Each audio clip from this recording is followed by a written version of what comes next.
বসুন্ধরা গ্রুপের চেয়ারম্যান আহমেদ আকবর সোবানের জন্মদিন উপলক্ষে কেক কাটা ও দোয়া মাহফিলের আয়োজন করে বসুন্ধরা সিটির মোবাইল বিজনেস কমিউনিটি বাংলাদেশ। 15 ফেব্রুয়ারি শনিবার বিকেলে রাজধানীর পান্থপথে অবস্থিত বসুন্ধরা সিটির মোবাইল মার্কেটের ব্যবসায়ীরা এ উদ্যোগ নেন। মোবাইল বিজনেস কমিউনিটি বাংলাদেশ সংগঠনের সভাপতি মোহাম্মদ আসলাম বলেন, বসুন্ধরা গ্রুপের চেয়ারম্যান আমাদের আইডল।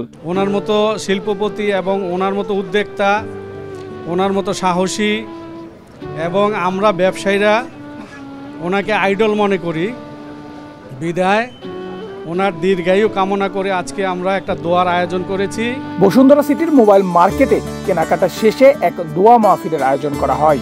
এ সময় বসুন্ধরা গ্রুপের চেয়ারম্যান আহমেদ আকবর সোবানের দীর্ঘায়ু কামনা ও বসুন্ধরা গ্রুপের সকল কর্মী এবং বসুন্ধরা সিটি শপিং মলের সকল ব্যবসায়ী কর্মচারীদের জন্য দোয়া করা হয়।